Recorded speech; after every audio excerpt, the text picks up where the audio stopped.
Like আজকের বিষয়টা হচ্ছে নাগরিক অধিকার। আমরা এই যে করোনা মহাসংকটে আছি, আমরা কি আসলে নিজেরা আমাদের নাগরিক দায়িত্ব পালন করি কিনা? সেটা হতে পারে পারিবারিকভাবে, সেটা হতে পারে সামাজিকভাবে, সেটা হতে পারে রাষ্ট্রীয়ভাবে। আপনি যেকোনো বিষয়ে মতামত দিতে পারেন। সেটা পারিবারিকভাবে আমরা কতটুকু সচেতন বা এটার মূল সমস্যাটা কোথায় সেদিকে আমরা আ সেই দায়িত্ব আমরা পালন করতেছি কিনা সেই বিষয়ে যদি আপনি মতামত দিতে পারেন। আচ্ছা, সেটা হলো নরমালি আপনি দেখেন আমরা কিন্তু সাধারণত বাসা থেকে বের হয়ে রাস্তায় যদি কোনো ময়লা দেখি বা কোনো কিছু ভাঙা দেখি, হুট করে আমরা সরকারকে একটা গালি দিয়ে বসি। তো এটা কিন্তু আমাদের চিরাচরিত একটা স্বভাবের মধ্যে পরিণত হয়ে গেছে। কিন্তু পরক্ষণেই আমি পানির বোতলটা কিন্তু ড্রেনের মধ্যেই ছেড়ে দিলাম। আবার বৃষ্টি যখন হয়ে ওই বোতলটাই যখন আটকে যায় ড্রেনের মধ্যে, তখনই কিন্তু আমি সরকারকে গালাগালি করছি।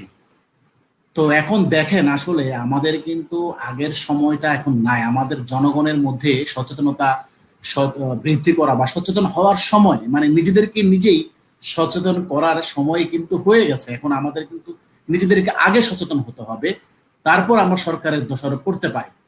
কিন্তু সমস্যাটা তৈরি করছে আমি নিজেই যত ধরনের সমস্যা আমি দোষ দিচ্ছি সরকারের। এখন ধরেন আপনি আসেন কারণ বিষয়, যেটা করোনা চলছে এখন, ধরেন আমাদের এখানে যে পরিমাণ জনশক্তি আর যে পরিমাণ তাদেরকে সার্ভিস দেওয়ার জন্য আমাদের লোক নিয়োজিত আছে সরকারিভাবে, সেই পরিমাণকে কিন্তু সার্ভিস দিতে কিন্তু আমরা পাচ্ছি না। কারণ হলো আমাদের সেই লোকবলটা কিন্তু অপ্রতুল।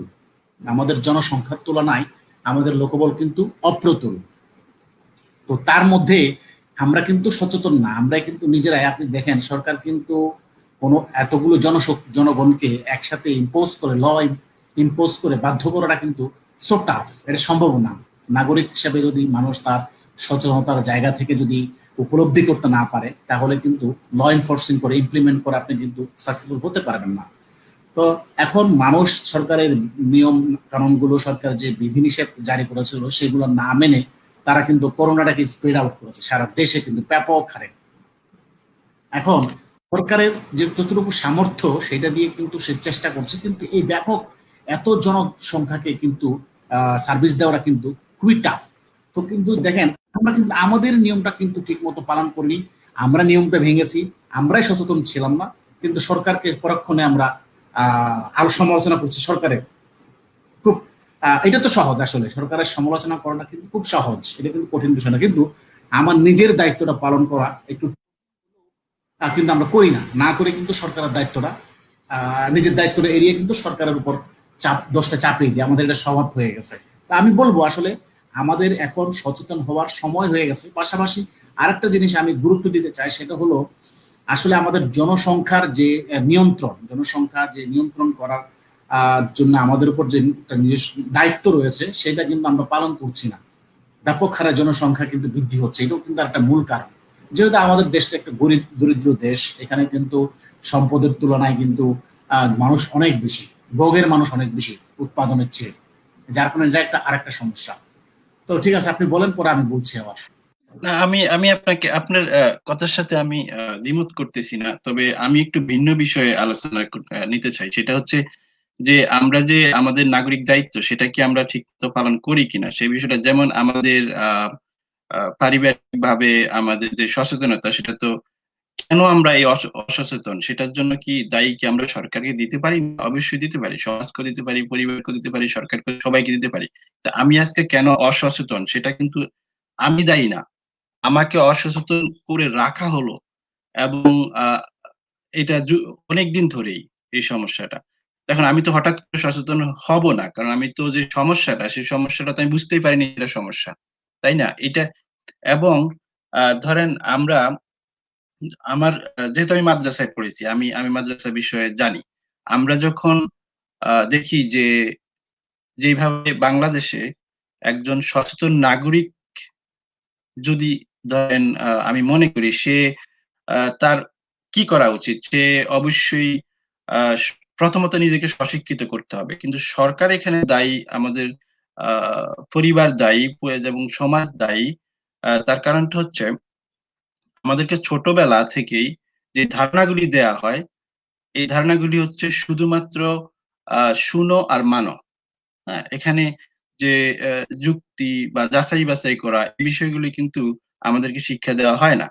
সেজন্যেই এবং আমরা বড় যখন হই একদম ছোট বয়স থেকে তখনই আমরা দেখি যে আমাদের চারপাশে যেভাবে মানুষ আহ, বেশিরভাগ ঝুঁকতেছে বিশ্বাসের প্রতি, যেমন আমাদের মসজিদ মন্দির মাদ্রাসা এগুলি আনাচে কানাচে হচ্ছে। আমাদের ধরেন আপনি একটা ডিম বিক্রি করলেন, সেখান থেকে আপনি ডিমের টাকাটা পর্যন্ত আপনি মাদ্রাসায় দিয়ে দিচ্ছেন। এখন যখন এই সরকার যখন এই যে মহামারীর সময় যে সেখানে হসপিটাল নাই, অক্সিজেন নাই, মানুষ মারা যাচ্ছে। আমরা আমি দেখলাম একটি মেয়ে আপনার হসপিটাল থেকে হসপিটাল দৌড়াচ্ছিল শুধু ইয়ে করার জন্য, অক্সিজেনের জন্য। তাহলে এই এই মেয়ের বাবা কি আসলেই তার যেই অনুদান ছিল, তার যে ইনকাম ছিল, সেই ইনকামের অনুদান থেকে কি সে হসপিটালের জন্য বা ক্লিনিকের জন্য বা সে সে তো একটা কাজও করেনি। হ্যাঁ, কিন্তু সে দেখেন তার বাড়ির পাশে মসজিদ করে ফেলছে, মাদ্রাসা করে ফেলছে, মন্দির করে ফেলছে। যত মানে যেই এখন এই মহামারীর সময় যা যা প্রয়োজন ছিল আমাদের তার কিছুই করেনি। তো সেজন্যই আমি একটু মতামত জানতে চাই আসলে আমরা কি আমাদের নাগরিক দায়িত্ব পালন করছিলাম কিনা। এখন যে আমাদের অক্সিজেন নেই, এখন যে আমাদের হসপিটালে জনবল নেই, এখন যে আমরা ডাক্তাররা মৃত্যুর ভয়ে পালাচ্ছে, কেন তারা মৃত্যুর ভয়ে পালাবে? তো এই বিষয়টা যদি আপনি একটু উল্লেখ করেন। হ্যাঁ, আপনি সুন্দর বলেছেন, এটা ঠিক না। তবে এখানে একটা বিষয়, সেটা হলো মানে দান বাক্সের বিষয়টা, এই যে আপনি ধরেন রাস্তা দিয়ে হাঁটছেন, আপনি ওখানে দান বাক্স আছে, আল্লাহর জন্য দান করুন বা ভগবানের জন্য দান করুন বা এই যে মানে মাদ্রাসার জন্য দান করুন। কিন্তু ওখানে তো আমরা কখনো দেখি নাই যে ফান্ড রেজিং করতে রাস্তার ভিতরে দাঁড়িয়ে যে আমরা মানবতার জন্য দান করি, গরিব মানুষের জন্য দান করি। এগুলি তো কেউ কেউ যদি করেও আমরা হাস্যকর ভাবে তাদেরকে উড়িয়ে দিই যে এ নাকি এখানে কমিউনিটি ক্লিনিক ক্লিনিক করবে, ও নাকি আবার লাইব্রেরি করবে। তাকে বরঞ্চ অপমান করে এলাকা থেকে তাড়িয়ে দেওয়া হচ্ছে। কিন্তু সেই ব্যক্তিরা যদি আবার বলে যে আসেন একটা মসজিদ করতে হবে, দেখবেন যে সে দৌড়ে আপনাকে এসে মানে টাকা দিয়ে যাবে। না, আমি আপনার সাথে এই বিষয়টাও একমত। এখানে একটা বিষয় দেখেন, যে আপনি যাদের কথা বললেন, যা আজকে অক্সিজেন নাই, আজকে এই ফ্যাসিলিটিস গুলো নাই, যারা দিচ্ছে এই ফ্যাসিলিটিস গুলো, যারা এইগুলো অ্যারেঞ্জের দায়িত্ব ছিল, এরাই কিন্তু আমাদের দেশের মানুষ। এও কিন্তু আমার মতো একজন মানুষ। দেখেন, সে কিন্তু সচেতন না, সেও কিন্তু ওই বিষয়ে আর কোনো হেডেক ছিল না। আবার পাশাপাশি ধরেন, আমাদের উপর যে দায়িত্বটা ছিল আমাদেরকে সচেতন, নিজেদেরকে নিজেদের সচেতন করার মতো যে ধরনের পরামর্শ, আমরা কিন্তু সেই ধরনের সচেতন হইনি। যেমন ধরেন, হুম। সচেতন হয়েছি আল্লাহর উপর ছেড়ে দিয়ে, ওরে যা হবার হবে, আল্লাহ ভরসা। আমরা কিন্তু কি করছি, মসজিদে দৌড় মারছি। আমরা কিন্তু আপনি যেটা বললেন এটার সাথে আমি একমত। আমার কয়টা টাকা পয়সা হলেই আমি বাড়ির পাশে একটা মসজিদ করি, একটি মাদ্রাসা করি। কিন্তু আমি কখনো একটা স্কুল বা শিক্ষণীয় কোনো বা কোনো লাইব্রেরি, যেটা মানুষের উন্নতি হবে, যেটা মনে করেন ফিনান্সিয়াল বলেন, মানুষের মোরালিটি বলেন, যেটা মানবিক মূল্যবোধ সম্পন্ন মানুষ হওয়ার জন্য যা যা দরকার, সেটা কিন্তু আমরা তৈরি করি না। আমরা ছেড়ে দিই সবকিছু বলে যে আল্লাহ করবে, ভগবান করবে, ঈশ্বর করবে। অর্থাৎ একটা অজ্ঞতার মানে অদৃশ্য শক্তির উপর কিন্তু আমরা নির্ভরশীল হয়ে পড়ি। এটা কিন্তু অজ্ঞতা এটার জন্য কিন্তু দায়ী। এখন যে মানুষগুলো এইটাকে নারিশ করবে, যে মানুষগুলো এগুলা টেক কেয়ার করবে, তারাও কিন্তু এই ধরনের মানুষ। একটা ধরেন, আপনি একটা গরু আর একটা গরুকে দিয়ে হাল চাষ করতে পারবে না। অর্থাৎ একটা গরু একটা গরুকে নির্দেশ দিতে পারবে না। ওখানে একটা মানুষই লাগবে একটা গরুকে নিয়ন্ত্রণ করার জন্য। এই যে সচেতনতা বৃদ্ধির জন্য কাজ করবে, মানুষের জ্ঞান বৃদ্ধির জন্য কাজ করবে, সে মানুষগুলো তো ওই লেভেলে। তাহলে সে কিভাবে ওইটা করবে?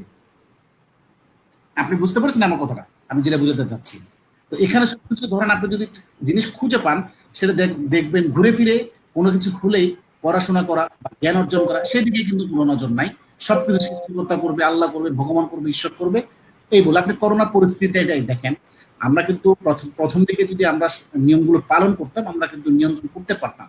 আমরা কিন্তু সমানে মসজিদে দৌড় মারছি, মন্দিরে দৌড় মারছি, যে আল্লাহ ভগবান ঈশ্বর থাকতে আমাদের কিছু হবে না। আলটিমেটলি কি হলো? ফলাফল নেগেটিভ হয়ে গেল। এই বলেন। আমাদের এখানে জ্যাক পিটার ভাই আসছেন। জ্যাক পিটার ভাই, আপনি কেমন আছেন? হ্যাঁ, রিফাত ভাই, অনেক অনেক জেক শুভেচ্ছা পিটার ভাইকে আপনাকে। স্বাগতম। কেমন আছেন আবাদ আবাদ আমর ভাই? ওকে। হ্যাঁ ভাই, ভালো আছি, আশা করি আপনি ভালো আছেন। জি ভাই, আমি ভালো আছি। আমি আসলে অভি ভাইয়ের দেখেই আপনাদের কথা শুনছিলাম। আম, প্রশ্নটা কি ছিল আমি ঠিক এক খেয়াল ভাই, করতে পারি আমি নাই, বাট প্রশ্ন আবার বলি। আমরা কি এই যে করোনা মহাসংকটে আমরা কি আমাদের নাগরিক দায়িত্ব পালন করি কিনা, আহ, সেই বিষয়ে, যে বিষয়টা আসলে আমরা করি না কেন, ওইটার ভিতরে আমি একটু ফোকাস করতে চাই। যেমন আমরা আহ, যখন প্রতি আহ, দিন আমরা আমাদের এই মসজিদের দান বক্সে, নবীরগঞ্জ মাদ্রাসায়, মন্দিরে আমরা দান করতে থাকি। এখন আমরা দৌড়াচ্ছি, আমাদের অক্সিজেন নাই, আমাদের অর্থ নাই, আমাদের হসপিটাল নাই। এই যে নাগরিক দায়িত্বগুলি কি আমরা ঠিক মতো পালন করলাম কিনা, সেই বিষয়ে। আচ্ছা, নাগরিক দায়িত্ব বলতে তো আপনার মানে ইটস এ ভাস্ট থিং। নাগরিক দায়িত্ব হিসেবে আপনাকে যে যেটা পালন করতে হবে, সেই ক্ষেত্রে আপনাকে আমি যেটা মনে করি যে আহ, নাগরিক দায়িত্ব পালন করার আগে নিজেকে আপনাকে চিনতে হবে যে আপনি নাগরিক হিসাবে আপনি কি, এবং আপনি আপনি কার জন্য, আপনি কিসের জন্য। এখন এখানে আমাদের নাগরিক দায়িত্বর যে সীমাবদ্ধতা আপনার আমার চোখের ভিতরে পড়ছে, বাট তার পিছনে যে কি কলকাঠি নাড়ছে সেটা আমাদেরকে দেখতে হবে। কারণ বিকজ আমরা আমি যেটা দেখি যে আমার জীবদ্দশায় আপনার বাংলাদেশে যে 90%-এর উপরে, কেউ কেউ দাবি করে 95%-এর উপরে মুসলমান আছে। এখন মুসলমান থাকা অবস্থায় তাদের যে নাগরিক দায়িত্ব, দায়িত্ব বলতে যদি আপনি ক্লাসিফাইড করতে যান, তখন কিন্তু একটা আপনার সাধারণ নাগরিক যে আহ, নিঃস্বার্থভাবে এবং আহ, নিরপেক্ষভাবে যদি সে তাকে তুলনা করতে যায়, আহ, তখন একটা তখন একটা বৈষম্যতা আসে এই কারণে, বিকজ যারা আপনি যদি বাংলাদেশে এখন 90 থেকে 95% মুসলমান আছে, যাদের যাদের যাদের নৈতিকতার ভিত্তি হলো গিয়ে ভয় এবং লোভের উপরে ভিত্তি করে। সো লোভ এবং ভয়ের উপর ভিত্তি করে যখন একটা আহ, নাগরিক আপনার বাংলাদেশে অবস্থান করবে, তখন তো তার থেকে আপনার যে নাগরিক দায়িত্ব হিসেবে পালন করার জন্য যেই মাপকাঠিগুলো আপনি আহ, আপনার পক্ষ থেকে চিন্তা করবেন, সেই মাপকাঠিগুলো আপনার সাথে মিলবে না। বিকজ সে চিন্তা করবে যে আমি যদি কাউকে সাহায্য করি, তাহলে এটা আমার লাভ কি, নাম্বার ওয়ান। নাম্বার টু, আমার যেটাই আছে সেটা তো নির্ধারণ করা আছে সৃষ্টিকর্তার মাধ্যমে। সো আমি কি এইটা করলে কি আমার কোনো এক্সট্রা কোনো বেনিফিট আমি পাবো কিনা, আমি কি দোজখে পুরবো কিনা, আমি বেহেশতে যাব কিনা, এগুলো সমসাময়িক অনেক রিচুয়াল জিনিসগুলো তার মস্তিষ্কের ভিতরে, যেগুলো আর কি আঘাত আনে, যেগুলো অনেকভাবে তাকে স্ক্র্যাচ করে এবং তাকে বিভ্রান্ত করে। সেক্ষেত্রে সেক্ষেত্রে দেখা যায় যে আহ, সে আহ, মানসিকভাবে অনেক কিছু করতে চায়, বাট যখন আহ, তার এই ধর্মীয় চিন্তা চেতনাগুলো থাকে, তখন দেখা যায় যে সে লোভ এবং ভয়ের থেকে অনেক কিছু থেকে বিরত থাকে। এখন আপনি হয়তো বা এক্সাম্পল দিতে পারেন যে ভাই, হুমায়ুন কবির নামে একজন লোক যে ভুয়া সার্টিফিকেট দিচ্ছিল, তাকে পুলিশে ধরছে, তার আপনি কি নৈতিকতা বলবেন? বিকজ সে জানে যে তার ভিতরে অনুধাবন হয়েছে যে আহ, যে আমি যদি অর্থ প্রতিপত্ত এরকম করতে পারি, এবং আমি যদি একটা মাদ্রাসা করতে পারি, এবং একটা মুসলমানদের জন্য যা করতে পারি, এবং পাশাপাশি যে আমার নেশার সাম্রাজ্য আমি বহাল রাখতে পারি পৃথিবীতে, আমার যত ভোগ বিলাস আছে সেটা আমি যদি সেটা যদি আমি আদায় করে নিতে পারি, এর পাশাপাশি তো সৃষ্টিকর্তা, আমি যদি কোনোভাবে মক্কায় যাইতে পারি, আমি যদি হজ করতে পারি, আমি কালো পাথরে চুম্মা দিতে পারি, তাহলে তো ভাই আমি তো নিষ্পাপ হয়ে যাব একদম। একদিনে যে জন্ম নেওয়া যেমন শিশু একটা নিষ্পাপ থাকে, আমি ওরকম নিষ্পাপ হইতে পারি। সো মানুষ এই রিস্কটা নেয়, মানুষ এই রিস্কটা নেয় যে ঠিক আছে, আমি আমার অর্থ প্রতিপত্তি এগুলা থাকুক, থাকার পরে আমি যদি কোনোভাবে একটা হজ করতে পারি, একদম আমি নিষ্পাপ হয়ে যাব। সো এই এই জিনিসটা তাকে কিন্তু উদ্বুদ্ধ করে বিভিন্ন ক্রিমিনাল অ্যাক্টিভিটিস করার জন্য। সো আমাদের দেশে আপনি আপনি মানবিকভাবে যে করোনা পরিস্থিতি আসার পরে যেই সব লোকজনই কাজ করতেছে, আপনি দেখবেন যে ফেসবুক এবং সামাজিক যোগাযোগ মাধ্যমের যেগুলো অন্যান্য মাধ্যম আছে, টুইটার হতে পারে, আপনার ইনস্টাগ্রাম হতে পারে, আপনার আরো আরো যেগুলা মাধ্যম আছে, সেই মাধ্যমগুলোতে আপনি দেখবেন যে যারা এই মানবিক কাজকর্ম করছে তাদের কিন্তু আলহামদুলিল্লাহ আজকে আমরা 100 জন পথ শিশুকে করোনার দিনে তাদেরকে আহার দিলাম। আল্লাহর এই অশেষ কৃপার জন্য আমরা এটা করতে পেরেছি। এবং তার মানে কি, তার মানে হলো গিয়ে তার একটা প্রাপ্তি লাভের জন্য তার একটা লোভ একটা কাজ করছে যে সে হয়তো বা জান্নাতবাসী হবে। সে এরকম একটা চিন্তা ভাবনা করে কিন্তু তার ব্যক্তিগত নৈতিকতা থেকে সে বের হয়ে এসে সৃষ্টিকর্তার আরাধনা করতেছে এইসব মানবিক কাজ করে। সো এইটার ভিতরে আপনি আসলে ফ্রুটফুল কোনো কিছু পাবেন না।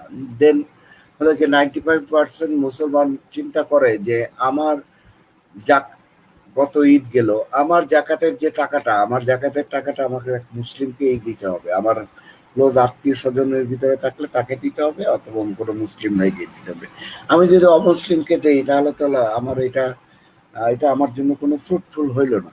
সো এই রিচুয়াল যে বিষয়গুলো আছে, এগুলো যখন যখন একটা মানুষের মস্তিষ্কের ভিতরে এগুলো তাড়না দেয়, এগুলো এগুলো সবসময় কাজ করে, তখন আসলে সে মানবিক সে সে মানববাদ হইতে পারে না, সে হয়তো বা মানবিক হয়। মানবিক যারা হয় তারা আর কি এর পরিবর্তে কোনো কিছু একটা, যার মানববাদ হয় তারা কোনো কিছু আশা করে না। সো আপনি তাকে মানবিক বলতে পারেন, সে ভয় অথবা লোভের কারণে এই মানবিক হচ্ছে, বাট সে একজন মানববাদ না। মানববাদ যদি কেউ হয়, সে নিঃস্বার্থভাবে কাজ করে, সে যদি ধর্ম মত নির্বিশেষে কোনো কাজ করে, তাকেই আপনি মানববাদ বলবেন। এবং এই মানববাদ লোকের প্রাপ্তি খুবই দুষ্কর আমাদের সমাজের ভিতরে। বিকজ আপনি দেখবেন যে এই কারণেই কিন্তু আপনার করোনা পূর্ববর্তী যে যারা অর্থ সম্পত্তি লাভ করেছে তারাই কিন্তু মাদ্রাসা করতেছে, তারাই কিন্তু মসজিদ করতেছে। কেন? আপনার এলাকার লোকজনকে সহযোগিতা করার জন্য না, বা সমাজকে মানে ধর্মীয় কোনো জ্ঞান দেওয়ার জন্য না, জন্য হলো গিয়ে একমাত্রই কারণ হলো গিয়ে তার ব্যক্তিগত স্বার্থ উসুল করার জন্য। সে তার যে চিন্তা চেতনা আছে সেটাকে বাস্তবায়ন করার জন্য সে বেহেশতে যাইতে চায়। সো ভাবতেছে সে মসজিদ করতে পারলে, মাদ্রাসা করতে পারলে সে বেহেশতে যাইতে পারবে। সো আমাদের দেশে আমরা যেই মানবিক কর্মকাণ্ডগুলো দেখি, সেগুলো বিষয়ে আমার যথেষ্ট, আমি সবাইকে নিরাশ করব না, বাট আমার কাছে যথেষ্ট সন্দেহ রয়েছে। বিকজ আপনি যদি মানবিক হন, আপনি যদি মানবতা বুঝেন, তাহলে আপনাকে ধর্ম মত নির্বিশেষে আপনাকে কাজ করতে হবে। এবং আপনাকে বক্তব্য দেওয়ার সময় কোনো নিরপেক্ষভাবে, আপনাকে নিরপেক্ষ সত্তা হিসেবে আপনাকে কাজ করতে হবে। বা আমরা সোশ্যাল মিডিয়ার মাধ্যমে বা আপনার যে জাতীয় মিডিয়ামের মাধ্যমে যেগুলো দেখি, সে কিন্তু আমরা সেরূপ চিত্র দেখতে পারি না। সো এই জন্য আসলে আমাদের ট্রু একটা ফ্যাক্টর দেখা যায় না। এই জন্যই আমাদের আরিফুর রহমানের মতন লোক বের হয় যে আর কি করোনা চিকিৎসার মাধ্যমে, করোনা টেস্টের মাধ্যমে মানুষকে সাহায্য করতে আসে, বাট তার ভিতরে কিন্তু আপনার অর্থ, লোভ, এগুলো বেহেশত, এগুলো কিন্তু তার ভিতরে অনেক কাজ করে। পার্থিব জীবনের লোভও কাজ করে এবং পরকাল জীবনের, মৃত্যু পরবর্তী যে পরকাল জীবন আছে সেগুলোও কাজ করে। সেটা থেকে আসলে আমরা খুব একটা ব্যতিক্রম দেখি না যারা আমাদের দেশে মানবতার কাজের জন্য এগিয়ে আসছে। তাদের ভিতরে কোনো খুব একটা ব্যতিক্রম আমার চোখে আসে না। হয়তোবা থাকতে পারে কেউ, আমি তাদেরকে অসম্মান করছি না, তারা যদি করে থাকে তাদেরকে আমি সম্মানিত করছি। বাট যদি কেউ না থাকে তাহলে তাদেরকে তাদের ব্যাপারে আমি সমালোচনা করতেই পারি। আপনি চিন্তা করেন যে আমাদের রাষ্ট্রীয় পর্যায় থেকেও কিন্তু এই মন মানসিকতাটা, এতক্ষণ আমি যেই বিষয়টা বলেছি সেই বিষয়টাই কিন্তু আছে। আপনি চিন্তা করেন যে বাংলাদেশে কতগুলো মডেল মসজিদ করার জন্য প্রস্তাবনা রাষ্ট্রীয় পক্ষ থেকে গ্রহণ করা হয়েছে। বাট সেক্ষেত্রে যদি 56টা, 560টা যদি না থাকে, 56টা যদি হসপিটাল থাকতো, সেইটাকে যদি আমরা যথোপযুক্ত করতে পারতাম, তাহলে আজকে পিটার ভাই, এই করোনা প্রোটোকলের জন্য আমরা সেই হসপিটালগুলোকে ব্যবহার করতে পারতাম। এখন যারা রাষ্ট্রীয় ক্ষমতায় আছে তারাও কিন্তু সেই পরকালের জন্য এবং স্বর্গীয় সুযোগ রাইট, সুবিধা লাভ ওটা করার বলতে জন্য তারা চাচ্ছিলাম। মসজিদ নির্মাণ করার জন্য তারা কিন্তু উদ্বুদ্ধ হয়েছে। তো আমরা আসলে মানসিকভাবে কিন্তু আমরা অসুস্থ, এবং এই অসুস্থতার যে কিভাবে লোপ পাবে আমি জানি না। হয়তোবা আমরা কথা বলতে বলতে যদি মানুষের ভিতরে বোধ শক্তি একটু একটু অ্যাক্টিভ হয়, সেই থেকেই আমরা সার্থকতা পাবো। ধন্যবাদ অভিভাবক।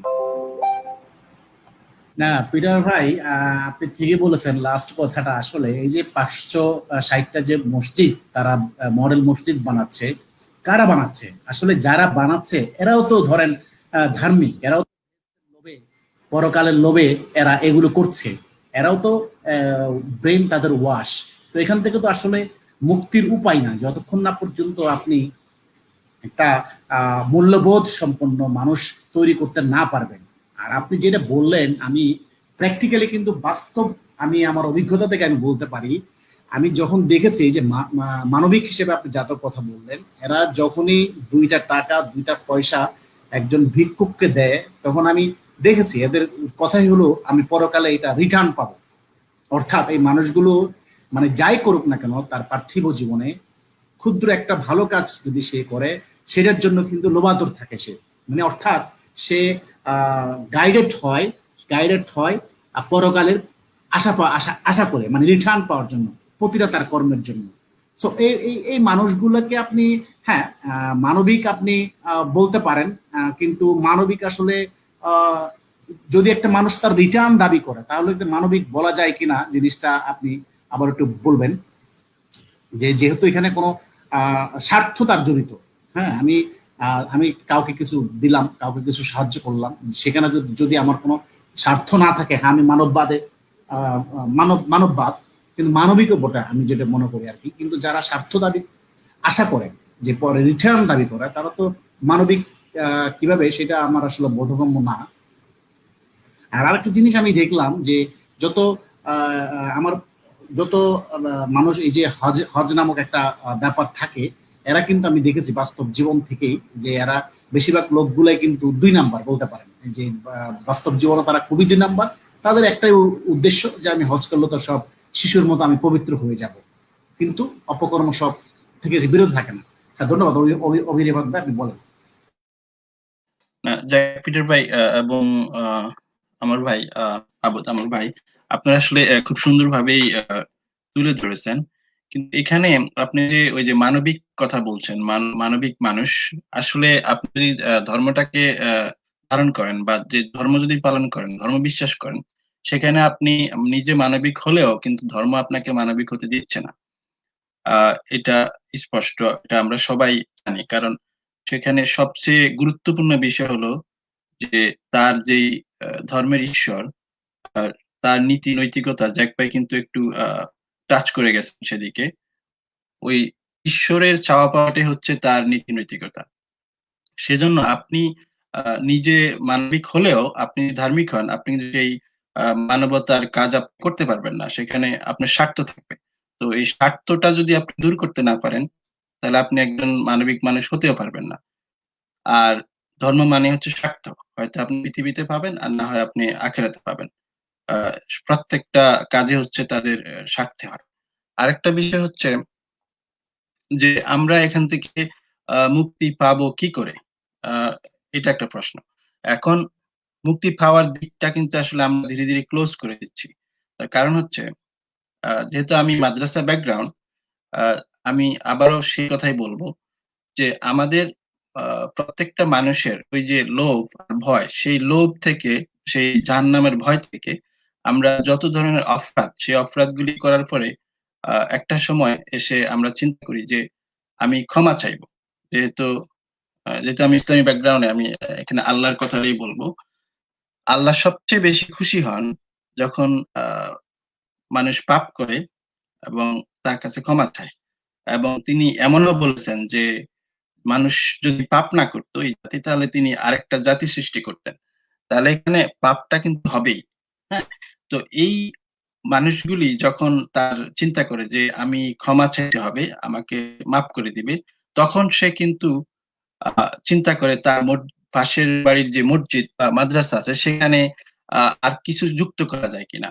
বা ওই ইমাম সাহেবও কিন্তু প্রত্যেকদিন, প্রত্যেক সপ্তাহে জুমার সময় সে ভয় দেখায় মানুষকে। হ্যাঁ? এই দিন নয়, এই যে মৃত্যুর ভয়, পরকালের ভয় দেখিয়ে, দেখিয়ে মানুষের মগজের ভিতরে একটা ভীতি সঞ্চার করে। উম সো এই মানুষ ভীত হয়ে তখন, আচ্ছা ঠিক আছে, আমাদের এলাকায় একটা নুরানি মাদ্রাসা নাই। হ্যাঁ? আমাদের এলাকায় একটা কওমি মাদ্রাসা নাই। এভাবে দেখা গেল একটা মক্তব থেকে আলিয়া মাদ্রাসা পর্যন্ত হয়ে যায় সেখানে। কিন্তু আপনি অন্যদিকে দেখবেন, আপনি যেই প্রাইমারি স্কুলটাতে পড়ালেখা করেছেন, সেই প্রাইমারি স্কুল কিন্তু এখনো সরকারি অনুদানের ওই যে দুর্নীতির পরে যেটা থাকে, হয়তো আ ১ ফ্লোরের বিল্ডিং এর জায়গায় হয়তো ২য় ফ্লোর হলো, অনেক সময় আ যে চনের ঘরটা হয়তো পাকা হলো। কিন্তু আপনার মক্তব কিন্তু আলিয়া মাদ্রাসা হয়ে গেছে। তাহলে এই যে এখান থেকে লক্ষ, লক্ষ স্টুডেন্ট বের হচ্ছে, ছাত্র বের হচ্ছে, তাদের অ্যা কি? আমরা তো এই করোনা মহাসংকটে দেখতে পাই। আমি গতকাল একটা রিপোর্ট দেখছিলাম যে এই যে মাদ্রাসার যে হুজুর, তাদের অবস্থা অনেক খারাপ। কারণ মসজিদের দান বক্স, মসজিদে মানুষ যাচ্ছে না। দান বক্স খালি। মসজিদের ইমাম সাহেবদের বেতন দেয়া হচ্ছে না। দিতে পারতেছে না। মুয়াজ্জিন, তারপরে সরকারি যে অনুদান সেখানেও দুর্নীতির পরেও তারা পাচ্ছে না। তো সবকিছু মিলে এই যে তাদের যেই চক্রাকার ভাবে যেই তাদের ইনকাম সোর্স টা তৈরি করার জন্য কিন্তু তারা মক্তব, আলিয়া মাদ্রাসা পর্যন্ত করে ফেলে। আর ওখানে প্রত্যেক সপ্তাহে যে ভীতি সঞ্চারটা করা হয়, সেই মানুষ ভীত হয়ে, আমরা যারা সাধারণ নাগরিক আছি, তারা ভীত হয়ে এই অনুদানগুলি, আমাদের যেই আ অনুদান থাকে বা আমাদের যে বাৎসরিক যে ট্যাক্স দেওয়ার কথা, সেটাকে প্রয়োজনে আমরা ট্যাক্স ফাঁকি দিয়ে হলেও আমরা কিন্তু আমাদের এই দানটা ওই মাদ্রাসা, মসজিদে, মন্দিরে দিয়ে দেই। কারণ সেটা হচ্ছে আমাদের পরকালের ভয়। আ পাপ মুক্তির ভয়। পাপ থেকে মুক্ত থাকার জন্য। তো এই যে কাজগুলি আমরাও করতেছি, আবার অন্যদিকে আমরাই কিন্তু তাদেরকে প্রডিউস করতেছি। যে মাদ্রাসার ছাত্রগুলি কিন্তু আমরাই বের করতেছি। একটা, যখন আমাকে মাদ্রাসায় দেয়া হয়, আমি তো মাদ্রাসায় যেতে চাইছি কিনা? আমাকে যদি মাদ্রাসায় দেয়া না হতো তাহলে কিন্তু আমি যেতাম না। আমি তো হয়তো অন্য জায়গায় যদি পড়ালেখা করতাম তাহলে হয়তো আ আমি আজকে এই অবস্থায় থাকতাম না। তাহলে যারা মাদ্রাসা থেকে বের হচ্ছে আমি তাদেরকে দায়ী করব না কখনো। তাদেরকে দেয়া হচ্ছে। তাদের জীবনটাকে পঙ্গু করে ছেড়ে দেওয়া হচ্ছে। তো এখন তাদের কাজ কি? তাদের কাজটা হচ্ছে যে যদি চাকরি-বাকরি না পাওয়া যায়, তাহলে আরেকটা মাদ্রাসা করে তার চাকরির ব্যবস্থা করা। আর মানুষদেরকে ভয়ভীতি দেখানো। আর আরেকটা হচ্ছে, এই চক্রটা দেশের অর্থনৈতিকভাবেও অনেক বড় ক্ষতি করে। আবেদ ভাই একটু টাচ করছিলেন যে হজের বিষয়ে। এই যে প্রত্যেক জুমার, প্রত্যেক নামাজের সময় আপনাকে হজ করার জন্য যেই আ উদ্বুদ্ধ করে, আপনি শেষ বয়স, মধ্য বয়স হজ করে আসেন, পাপমুক্ত হয়ে আসেন। এই যে আমাদের প্রতি বছর, প্রতি বছর আ ২ লক্ষ মানুষের বেশি হজে যায়। প্রত্যেকটা মানুষ যদি ওখানে $৮,০০০ করে খরচ করে, তাহলে বাংলাদেশের অর্থনৈতিক অবস্থা কোথায় যায়? এই টাকাগুলি কিন্তু সৌদি আরব ফেলে আসতেছে। আজকে আমরা কি দেখতে পাই? সেই সৌদি আরব আমাদের সাথে নাই। আমাদের এই করোনা সংকটে আমরা যে সংকটে আছি সেই সংকটে সৌদি আরব ফাঁসে নাই। আছে কারা? যাদেরকে আমরা মনে প্রাণে ঘৃণা করি। এই জায়গায়ও কিন্তু আমরা বুঝতে পারি না। কারণ আমি গতকালকে একটা রিপোর্ট দেখলাম যে ক্যাথলিক চার্চের পোপ আমাদেরকে সাহায্য করতেছে। সো কিন্তু আমরা তাদেরকে মনে প্রাণে ঘৃণা করি। এটা আমাদের মস্তিষ্কে দেয়াই আছে যে তাদেরকে আমাদের ঘৃণা করতেই হবে। আমি যদি একজন ধার্মিক হই। তো সবকিছু মিলে আমি জাস্ট এটাই বলতে চাচ্ছি যে মুক্তির পথটা আসলে আমরা বন্ধ করে রেখেছি। সরকারিভাবেও বন্ধ এবং সরকার তো আসলে আমাদের চাওয়া পাওয়ার উপর নির্ভর করে। আমরা তো যা চাই সেটার উপরে সরকার পরিচালনা করে। কিন্তু সরকার ওইটাতে ক্ষমতায় বসে থাকার জন্য আমাদের এই দুর্বলতাগুলিকেও ব্যবহার করে। আমরা যে অজ্ঞ, সেই অজ্ঞতাকেও তারা আরো অজ্ঞ করে রাখার যত ধরনের কাজ সেটাও করে। কারণ তারা তো ক্ষমতায় থাকতে হবে। আ জাকির ভাই আপনি যদি কিছু বলেন বা আবেদ ভাই। হ্যাঁ, রিফাত ভাই, সেটা হলো একটা বিষয় দেখেন, এই সরকারের আসলে যত কথাই আমরা বলি, সরকার কিন্তু যে মানুষগুলো পরিচালনা করছে এরাও কিন্তু ধার্মিক, এরাও কিন্তু পরকালের লোভে কিন্তু লোভাতো, এরা কিন্তু এর বাইরে যাবে না, এরা কিন্তু এদের চিন্তা ভাবনা ওই পরকালকে কেন্দ্র করে, কিন্তু আবার এরা অপকর্ম গুলো করে করে সমান্তালে করে যায়। কারণ হলো তারা জানে পরকাল আমি যাই করি না কেন, ঘুষ দুর্নীতি অপকর্ম লুটপাট যাই করি, সেটা তো আমার জন্য মাপের একটা ব্যবস্থা আছে, আমি তো মাপ পাবই। অর্থাৎ আমি যাই করি না কেন আমি পরকালে জান্নাত আমার জন্য নিশ্চিত। সুতরাং পরকালের লোভ হলো এরা করবে। তবে একটা জিনিস লক্ষণীয়, সেটা হলো ধরেন কিছু কিছু মানুষকে আমি দেখেছি তারা কিন্তু ধরেন ইয়াং বয়সে অপকর্ম করে বা দুর্নীতি করে ঘুষ খেয়ে যে টাকা পয়সা ইনকাম করে, এরা কিন্তু ঠিক বয়স কালে এরা কিন্তু মসজিদ মাদ্রাসায় কিন্তু দান করে। হ্যাঁ, তো তেমনই বেশ কিছু ব্যক্তিকে আমি চিনি। তো এদেরকে আমি আমার মাঝে মধ্যে উৎসাহিত করি যে হ্যাঁ ঠিক আছে, আপনারা তো জীবনে অনেক ইনকাম করেছেন, এইবার একটু এই এতিমখানা বা মাদ্রাসায় যেখানে এতিম ছেলে মেয়েরা পড়াশোনা করে এখানে দান করেন। এখন দেখেন এদেরকে যদি এমন করে আপনি উৎসাহিত না করেন, এরা কিন্তু তাও দিবে না। এরা এখন তো ধরেন পরকালের ভয় হলো এই এতিমখানায় যেখানে বাচ্চাগুলো পড়াশোনা করে তাদেরকে কিন্তু দিচ্ছে, অ্যাটলিস্ট খাওয়া পড়ার ব্যবস্থা করছে। এটাও কিন্তু একটা পজিটিভ দিক দেখার বিষয়। না, আমি একটু এখানে দ্বিমত পোষণ করি। আমি এটা পজিটিভলি দেখি না। আপনি যেই এতিমগুলিকে খাবার-দাবার দিচ্ছে, যেই বাচ্চাদেরকে দিচ্ছে, তাদেরকে আপনি তো আ কি প্রোডাক্ট হিসাবে বাংলাদেশে ছেড়ে দিচ্ছেন সেটাও তো আপনার দেখার বিষয়। তাদেরকে তো এই যে তাদের এতিম তারা, তাদের বাবা-মা নাই, তারা অসহায়। তাদের দরিদ্রতাকে পুঁজি করে তাদেরকে তো আমরা আবার আরেকটা পঙ্গু জীবন দিয়ে দিচ্ছি। তাহলে সেখানে আমি এটা মনে করি একমত। না যে তাদেরকে এভাবে এটা আমি এটা আমি আপনার জি সাথে একমত, আপনার সাথে আমি একমত। আমরা কিন্তু তাদেরকে একটা আরেকটা পঙ্গু জীবনের দিকে অথবা একটা সন্ত্রাসী টেরোরিস্ট হিসেবে আমরা সমাজে তাদেরকে স্থান করে দিচ্ছি। এটাও আমি আপনার সাথে একমত। কিন্তু একটা জিনিস দেখেন, এই জিনিসটা আমারও একটু জানা দরকার, সেটা হলো যদি এই ব্যক্তিগুলো এদেরকেও যদি খাওয়া পড়ার ব্যবস্থা না করতো, তাহলে তো এই ছোট ছোট এতিম বাচ্চাগুলোর ব্যবস্থা কি হতো, বা তাদের রেসপন্সিবিলিটিটা আমরা কিভাবে নিতাম, সমান আমরা কিভাবে ব্যবস্থা করতাম, এটা কিন্তু এখানে আমি আবারও একটু দ্বিমত করি। এখানে কি ব্যবস্থা নেওয়া হতো সেটা কিন্তু অল্টারনেট অপশন কিন্তু আসতো। সেখানে আপনিও আসতেন, আপনার মতো মানুষ আসতো, আমার মতো মানুষ আসতো। অল্টারনেট কিন্তু অপশন আসতো। কিন্তু আমাদের তো অল্টারনেট অপশন হতে হ্যাঁ, দেওয়া হ্যাঁ, হচ্ছে না। তার কারণ আ ওই যে গরিব মানুষ সে মাদ্রাসায় দিয়ে দেয়, এতিমখানায় দিয়ে দেয়। যদি ওই এতিমখানা না থাকতো তাহলে কিন্তু আরেকটা ব্যবস্থা আসতো। কিন্তু হ্যাঁ, এখন এটা তো অবশ্য ঠিক বলেছেন আমরা এটা আপনি। বলতে পারি না যে তাদের মানে যাওয়ার জায়গা নেই সেজন্য আমরা সেখানেই তাদেরকে খাবার-দাবার দিয়ে আসি। না, তাদেরকেও আপনি সহায়তা করতে পারেন ভিন্নভাবে। আপনি হ্যাঁ, কেন হ্যাঁ, ঠিক ওই বলেছেন আপনি। এতিমখানায় গিয়ে দিয়ে আসবেন? আ সেটাকে সেটা আমি কোনো অবস্থাতে সমর্থন করি না। কারণ ওইটার ভিকটিম ভাই আমিও তো। তাই না? তো আমি তো হ্যাঁ, এটা হ্যাঁ, জানি তাদেরকে কিভাবে আ আ ভিক্টিমাইজ করা হয়। তাদেরকে আমি তো এই ধরনের এতিমখানায় আ যে মানে বোর্ডিং এ আমি ছিলাম। সেখানে যে তাদেরকে কি ধরনের আচরণ করা হয়, অমানবিক আচরণ করা হয়, আমি এটা কোনো অবস্থাতে সমর্থন করি না। আমি আমি বরঞ্চ এদেরকে যারা এই যে এই এতিমখানাগুলিতে দান করে, হুজুরদেরকে টাকা পয়সা দেয়, তাদেরকে আমি কোনো অবস্থাতে মেনে নিতে পারি না। হয়তো সেটা আমার এক্সপিরিয়েন্স থেকে আমি এভাবে নিতে হ্যাঁ পারি না, কারণ আমি নিজেই এটা আমার একটা ওখানে একটা হ্যাঁ ভিকটিম।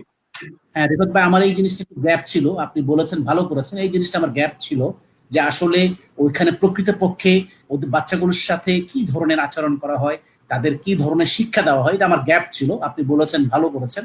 হ্যাঁ এই ক্ষেত্রে আপনি ঠিকই বলেছেন যে আসলে আমাদের অপশন একটা না একটা আমাদের থাকতো। হ্যাঁ আমাদের মতো আপনার মতো লোকরা হয়তো আমরা এগিয়ে যেতাম, তাদেরকে একটা ব্যবস্থা করতাম যাতে করে তাদেরকে আমরা পঙ্গু না করে সমাজে একটা ভালোভাবে তাদেরকে প্রতিষ্ঠিত করা যায়, অর্থাৎ মানবিক সমাজ নির্মাণে আমরা হেল্প করতাম, সাহায্য করতাম, আমাদের মতো মানুষ যারা আছে তারাও হয়তো সবাই মিলে আমরা সেই সহযোগিতাটা করতাম, এইটা ঠিক।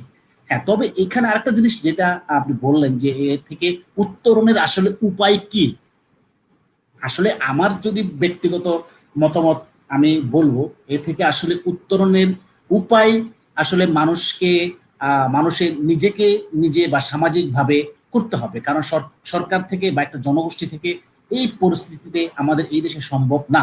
কারণ একটা মানুষ তখনই সম্ভব যখন একটা মানুষ যুক্তি নির্ভর হবে, একটা মানুষের যখন মূল্যবোধ বাড়ানো সম্ভব হবে। হ্যাঁ তো এটা সম্ভব আসলে তার এটা মানুষের সাথে আলোচনা করে বা পড়াশোনা করে সম্ভব, অন্যভাবে সম্ভব না। যতক্ষণ না পর্যন্ত আপনি মূল্যবোধের উন্নতি ঘটাতে না পারবেন, এনলাইটেন করতে না পারবেন, ততক্ষণ আপনি এর থেকে বের করে আনতে পারবেন না। ধন্যবাদ, যদি জেট পিটার ভাই কিছু বলতেন। হ্যাঁ ভাই, আপনারা তো অনেক সুন্দর কথা বলেছেন, এখানে আমার আসলে বলার কিছু নাই। আমরা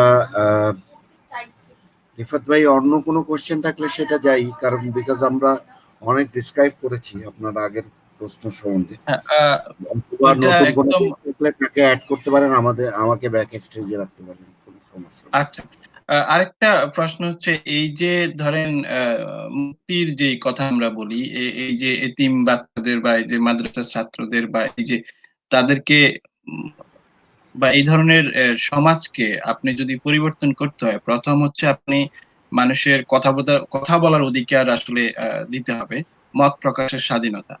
কারণ মত প্রকাশের স্বাধীনতা যদি না থাকে তাহলে কিন্তু এই যে আমরা যে কথা বলছি সেই কথাগুলি কিন্তু আমরা সাধারণ মানুষের সাথে গিয়ে বলতে পারতেছি না। যদি আমরা সরাসরি খোলামেলা যদি এই বিষয়গুলি যদি সাধারণ মানুষের সাথে আলোচনা করতে পারতাম তাহলে কিন্তু অনেকটাই মানুষ পরিবর্তন হতো।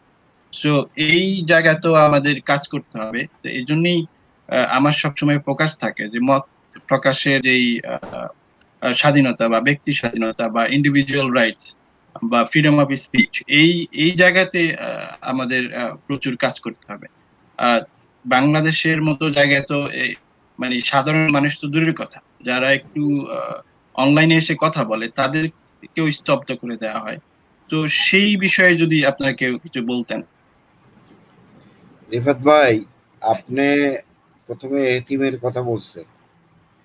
হ্যাঁ, আমার আমার প্রচন্ড ভালোবাসা আছে। আমি যখন ভালোবাসা থাকে আমি চাই, অনেক অনেক সময় চাইছি যে আমি যে ধর্মটা পালন করতাম সেই ধর্ম প্রতি কেন যেন একটা আমার অজানা অদৃশ্য প্রেরণা ভালোবাসা একটু কাজ করে। হ্যাঁ, আপনি যখন আমি আমি আসতেছি, আপনার বাকিটা আসতেছি, বাট আপনি এতিমের কথা যখন বললেন তখন রিফাত ভাই, মানে এতিমের ব্যাপারে কিন্তু আমরা যতটুকু ছোটবেলায় জেনেছি যে এতিমকে ইসলাম ধর্মে সর্বোচ্চ কি বলে আপনার সুযোগ সুবিধা দেওয়া হয়েছে এবং মহানুভবতা দেখানো হয়েছে ধর্মীয় রিচুয়াল দিক দিয়ে।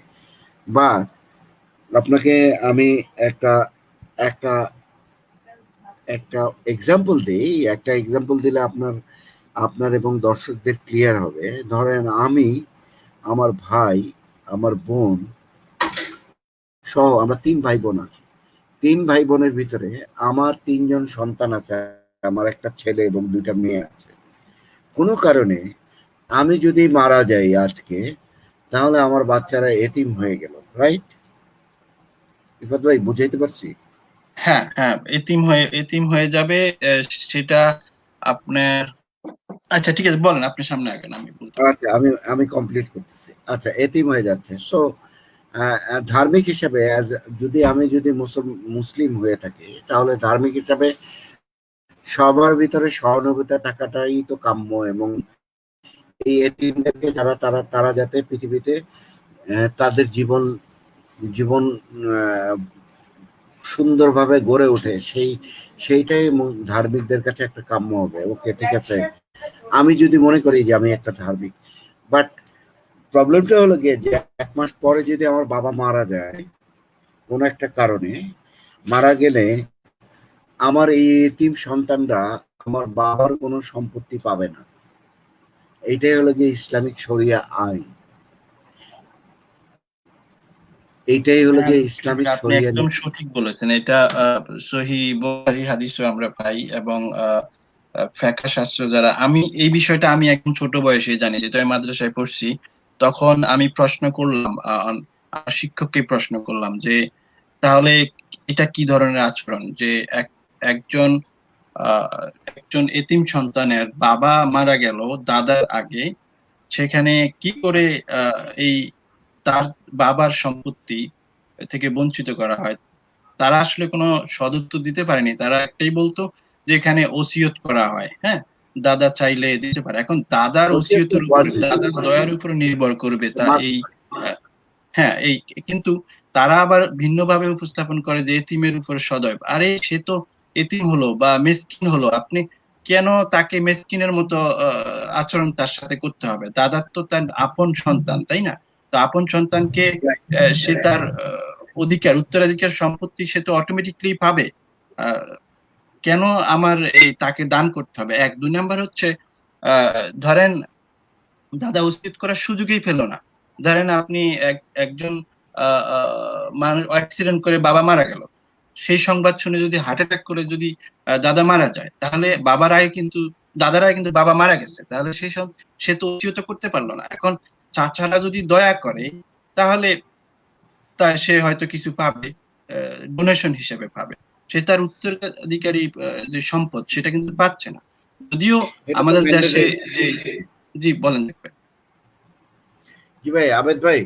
সো এইটা একটা অমানবিক কাজ। আর একটা 2 নম্বর হলো গিয়ে আমরা যে আপনার মোহাম্মদ সাল্লাল্লাহু আলাইহি সাল্লামের, নবী করিম সাল্লাল্লাহু আলাইহি সাল্লামের যে আপনার পালিত পুত্র ছিল, পালিত পুত্র সাধারণত অ্যাডপ্টেড সান, অ্যাডপ্টেড ডটার, এগুলো যাদের রাখা হয়, ম্যাক্সিমাম লোকজনই আপনার পৃথিবীতে নজির আছে।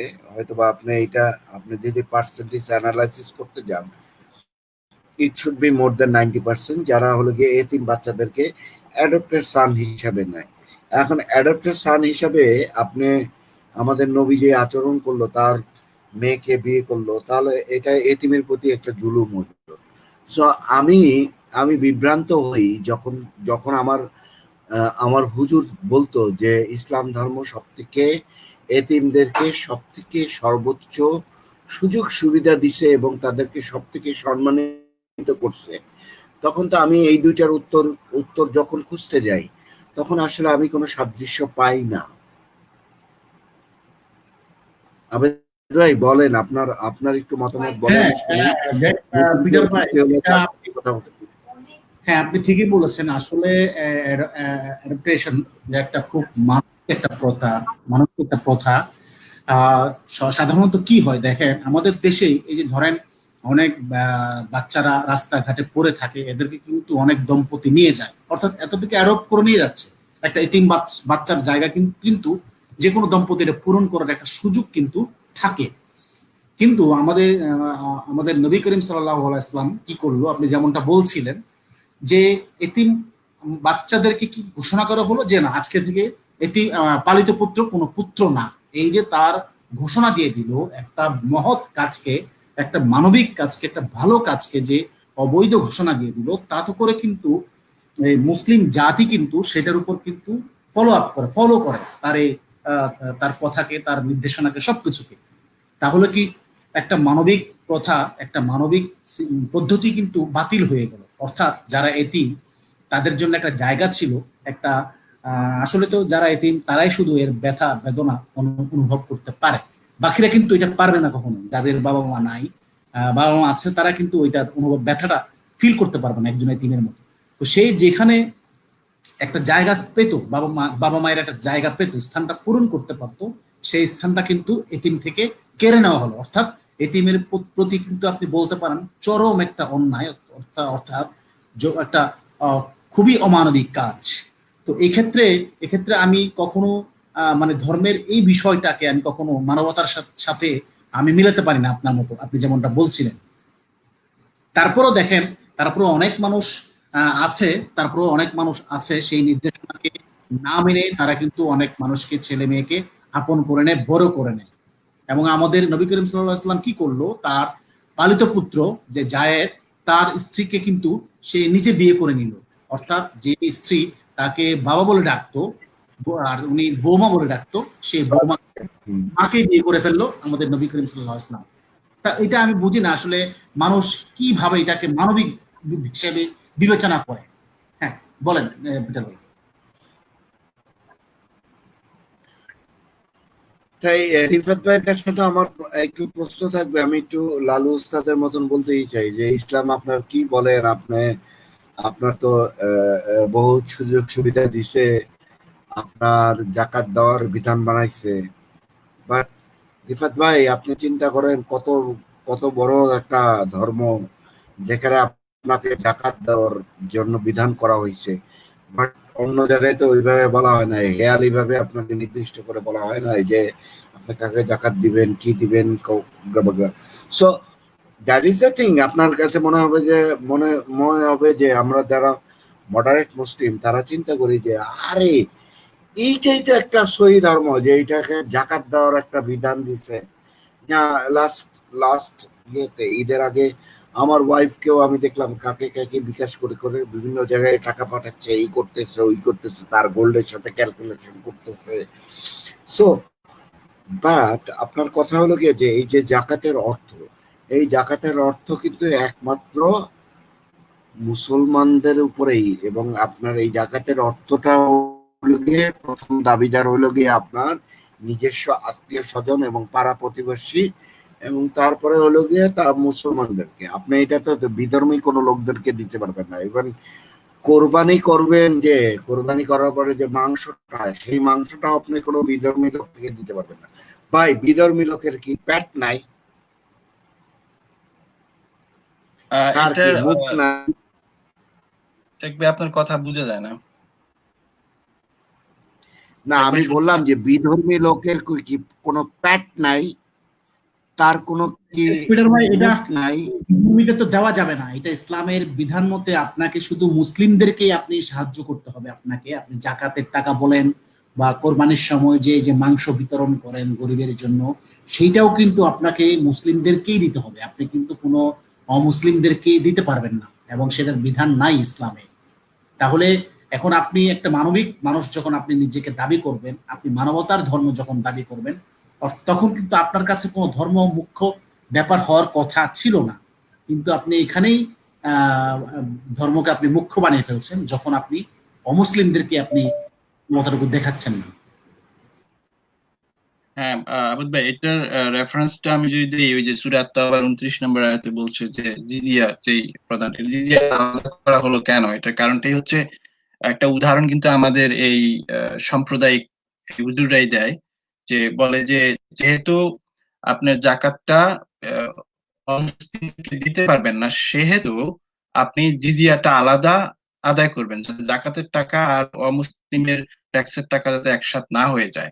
এটা কিন্তু একটা তাদেরই যুক্তি। এই যে আমরা যখন প্রশ্ন করি যে কেন জিজিয়া, সবাই তো এক সমান হারেই ট্যাক্স দিতে পারে, হ্যাঁ, কিন্তু তারা বলে, তাদের কিন্তু উদাহরণ এটাই, যেহেতু জাকাতের টাকা অমুসলিমরা অমুসলিমদেরকে দেওয়া যাবে না, দিতে হবে একটা শর্তে, যদি সে ইসলামে আসে, যদি মনে করেন যে তাকে ঘুষ দেওয়ার জন্য আর কি, ঘুষ হিসাবে আপনি দিতে পারেন। তো সেই আসলে আপনি যদি ধর্মীয় ভাবে কোনো কিছু দান করতে যান, সেখানে আসলে মানবতা থাকে না। না আহ, রিরত ভাই, জিজিয়া ওরা যেটা বলে ট্যাক্সের কথা, এগুলো তো আসলে ওরা মানে আমি কি বলবো, নির্বোধের মতো একটা কথা বলে। নির্বোধ না, আসলে ওরা এটা তাকিয়াবাজি বলতে পারে করে। জিজিয়া হলো একটা সম্প্রদায় যেখানে ওরা করজোরে ওরা মুসলিম সম্প্রদায়কে যেহেতু ওদের এলাকায় থাকে ট্যাগ ইয়ে দিবে, করজোরে তারা এটাকে এটাকে কি বল, নাকে খত দেওয়ার মতো অবস্থা বলতে পারেন আপনি, এইটা দিবে। তো এটা তো কোনো, ওরা তো বল ট্যাক্স, আসলে তো এই ব্যাপারটাকে ওরা মানে জাস্ট একটা নিজেদেরকে নিজেদের আত্মসম্মান বোধ এই যুগে বাঁচানোর জন্য এটা বলে থাকে। তো জিজিয়া তো সম্পূর্ণ আলাদা জিনিস, তাই না? বলেন। হ্যাঁ, আপনারা একটু একটা কমেন্টের উত্তর যদি দিতে চান, যে সেখানে বলা হচ্ছে যে মাদ্রাসা শিক্ষা দেশের অর্থনীতিতে আসলে কি ভূমিকা রাখে। মোহন ভাই এই প্রশ্নটা করছেন।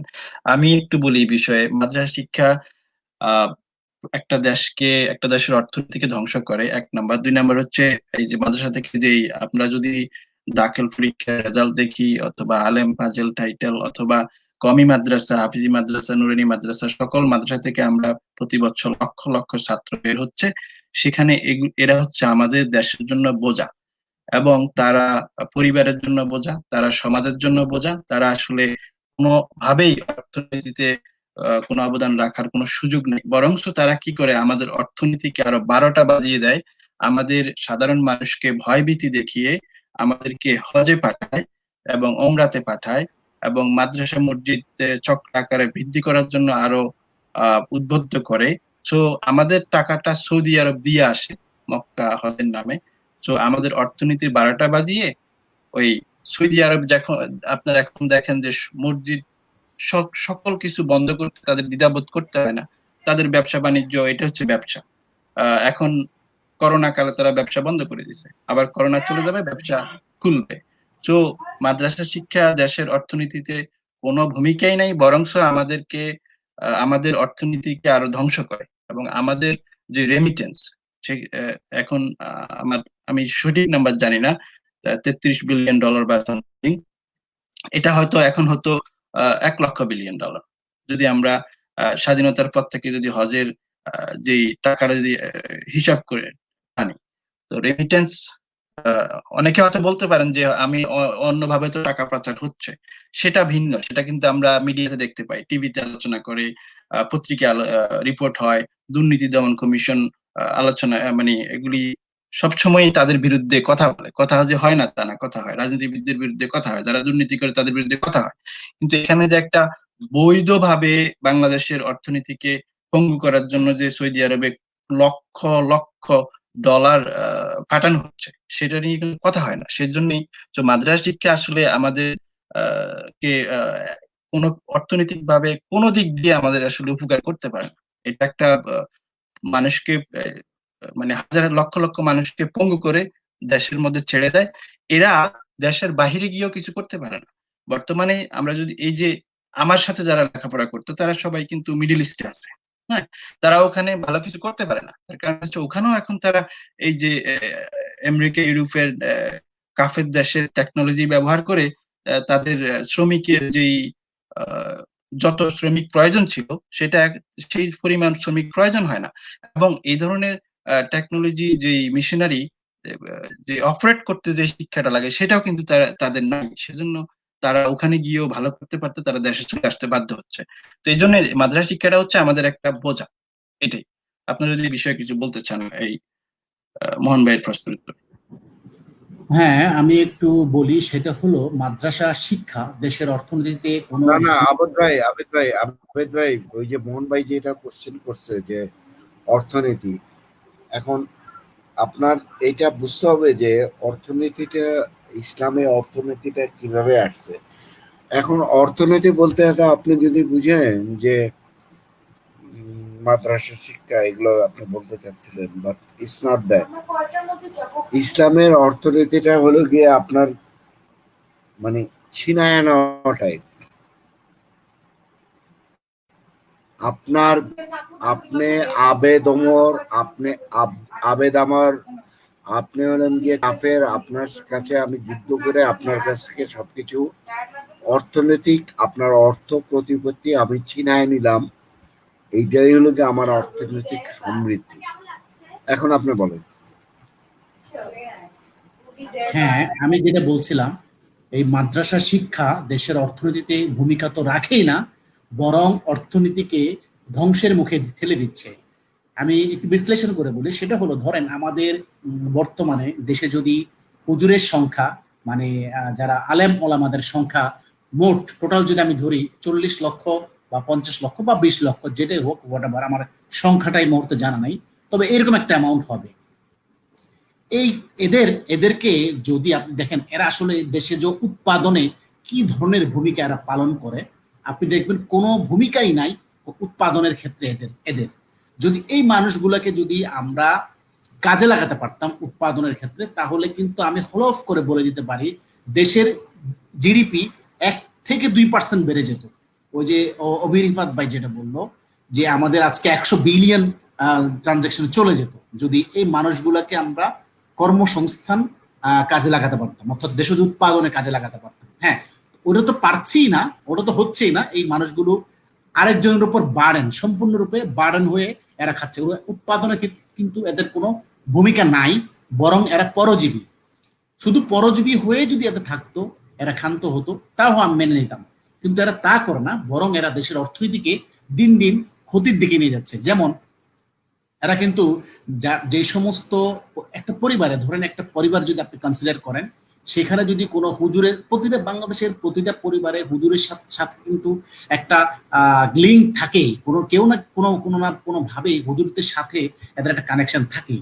এরা কিন্তু প্রতিটা পরিবারে কিন্তু ওই পরামর্শটাই দিয়ে থাকে যে আপনার ছেলেকে বা মেয়েকে মাদ্রাসায় দেন, আরবি শিক্ষায় শিক্ষিত করেন, আপনি আপনার একটা গেল। আরেকটা গুলো এরা নিরুৎসাহিত করে আধুনিক শিক্ষাকে, কারিগরি শিক্ষা বলেন, আমাদের আধুনিক যে শিক্ষা ব্যবস্থা সেটা থেকে তাদেরকে নিবৃত করার জন্য এরা নিরুৎসাহিত করে। এবং এই ক্ষেত্রে তারা কিন্তু মোটামুটি 10 থেকে 20% সফল আপনি বলতে পারেন। তাহলে এদিক দিয়ে একটা ক্ষতি গেল, একটা অর্থনৈতিক, এরা পরের উপর বাড়েন, কর্মকরণে একটা, এরা পরের উপর বাড়েন দুইটা, এরা প্রতিটি পরিবারকে ইনফ্লুয়েন্স করে আধুনিক শিক্ষা থেকে বঞ্চিত করার জন্য। 3 নাম্বার, এরা কিন্তু দেখেন প্রতিটা মানুষকে, যে অভিরিফাত ভাই যেটা বললো, সব মানুষকে এরা কিন্তু সর্বক্ষণ এরা কিন্তু ভয় ভীতি এরা প্রদর্শন করতে থাকে নিজেদের লাভের জন্য, মানে একটা তাদের উদ্দেশ্য হাসিলের জন্যই সবসময় এরা ভীত সন্ত্রস্ত করে রাখে প্রতিটা মানুষকে। এক, আরেকটা দেখেন, প্রতি বছর অভিরিফাত অলরেডি বলে ফেলছে, তাও একটু যোগ করে দিই সাথে, প্রতি বছর কিন্তু 1 থেকে 1.5 বিলিয়ন ডলার কিন্তু এই হজের মাধ্যমে বাইরে কিন্তু চলে যাচ্ছে, আমাদের টাকাটা কিন্তু চলে যাচ্ছে। অথচ এই টাকাটা যদি আমাদের দেশে থাকতো, আমাদের এখানে প্রচুর মানুষের কর্মসংস্থানের একটা সুযোগ সৃষ্টি হতো, অর্থাৎ ঘুরে ফিরে আমাদের জিডিপি 1 থেকে 2% বেড়ে যেত। কিন্তু তা না হয়ে বরং আর ক্ষতি হচ্ছে, অর্থাৎ জিডিপি কে এরা আরো নামিয়ে নিচ্ছে। আমরা যতটা অ্যাডভান্স করি, ওরা টেনে ধরে নামিয়ে নিচ্ছে। এই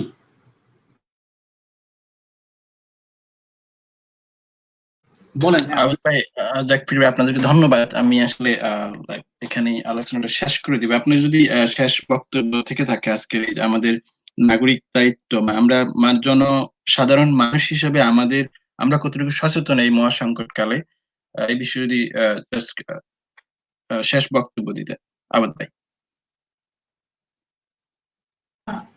আসলে আমাদের মানুষ হিসেবে আমাদের যতটুকু সিভিলাইজড হিসেবে আমরা নিজেদেরকে দাবি করি, আমরা আমাদের যতটুকু সচেতন হওয়া আসলে প্রয়োজন ছিল, আমরা ততটুকু তো নাই, বরং আমাদের ডিফারেন্ট টাইপস অফ ভেরিয়ার আমাদেরকে এগুলো আরো টেনে ধরছে পিছন দিক থেকে।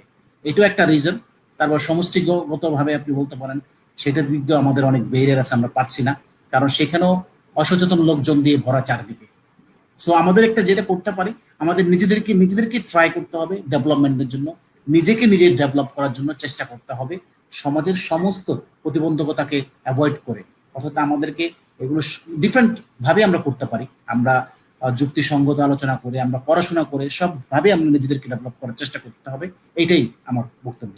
আপনি কি মনে করেন এখানে বাক স্বাধীনতার খুবই জরুরি? ও হ্যাঁ, হ্যাঁ, এইটা একটা জিনিস আমি বলতে ভুলে গেলাম রিফাত ভাই, সেটা হলো একটা সমাজের উন্নয়নের জন্য, একটা সমাজের মেধার চর্চার জন্য, শিক্ষার চর্চার জন্য বাক স্বাধীনতার কোনো বিকল্প নাই। সেটা যেই পন্থারই হোক না কেন, যেই হোক না কেন, একজন টেরোরিস্ট সেও তার বাক স্বাধীনতা নিয়ে কথা বলতে পারে, একজন নাস্তিক বা একজন যেই হোক, সে বাক স্বাধীনতাটা হলো একটা সমাজের আসল অস্ত্র।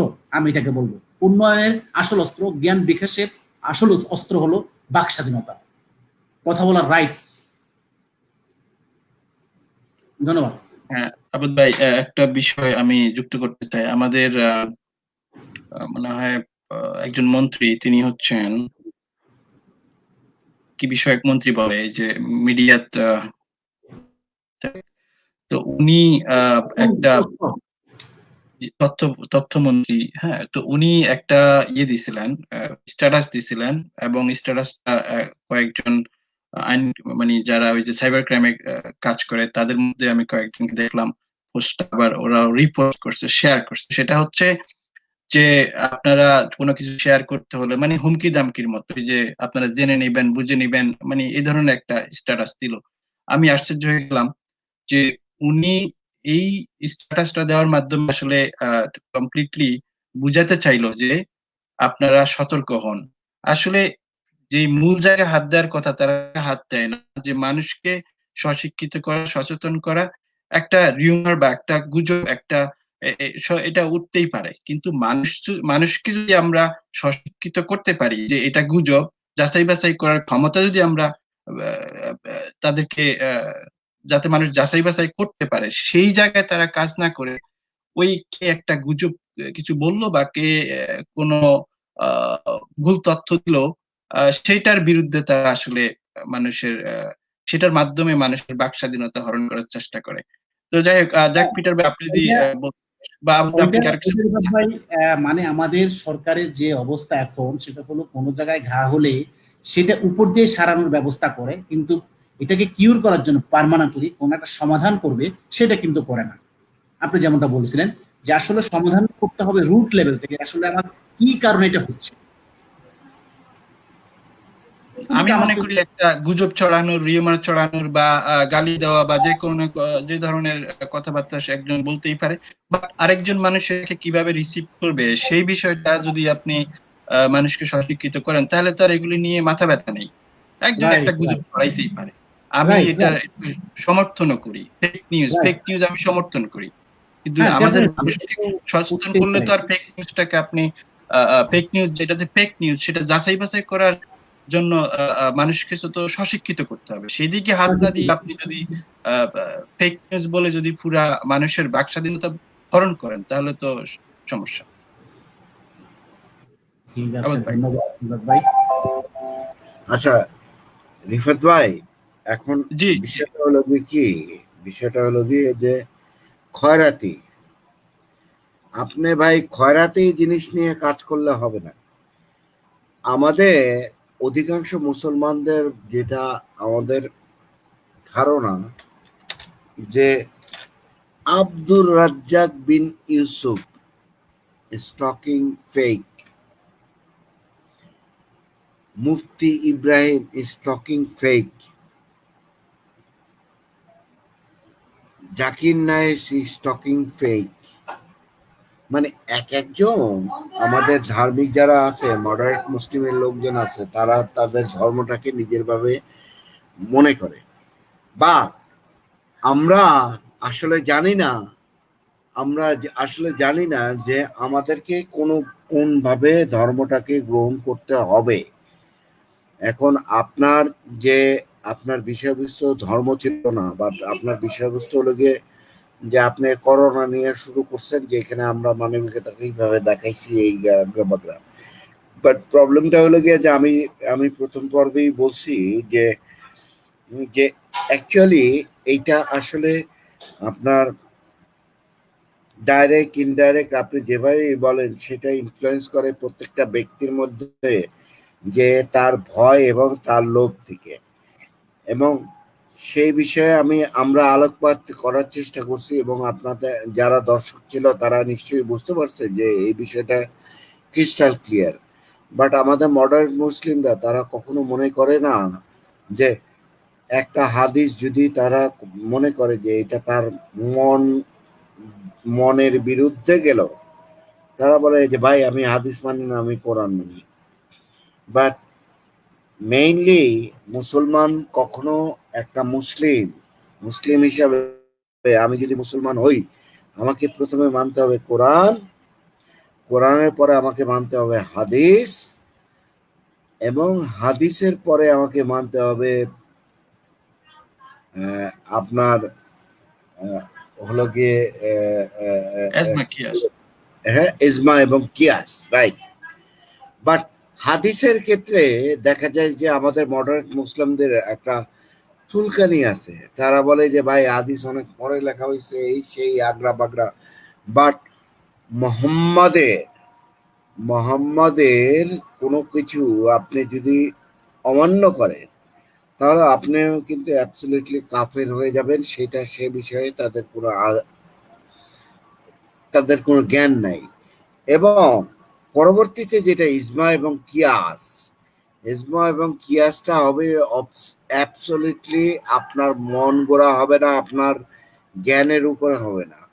ইজমা এবং কিয়াস আপনি যখন বর্ণনা করতে যাবেন যে এটা বৈধ এবং এটা অবৈধ, ইজমা means okay is favour to the religion, কিয়াস no, religion doesn't favour this thing. So ইজমা এবং কিয়াস আপনাকে যখন নির্ধারণ করতে হবে, যারা নির্ধারণ করবে মানে যারা ফতোয়া বোর্ডের, একটা দেশের ইসলামিক রাষ্ট্রের একটা ফতোয়া বোর্ডের যারা সদস্য হবে, তারা অবশ্য কোরআন এবং হাদিসের আলোকেই ইজমা কিয়াসকে নির্ধারণ করবে।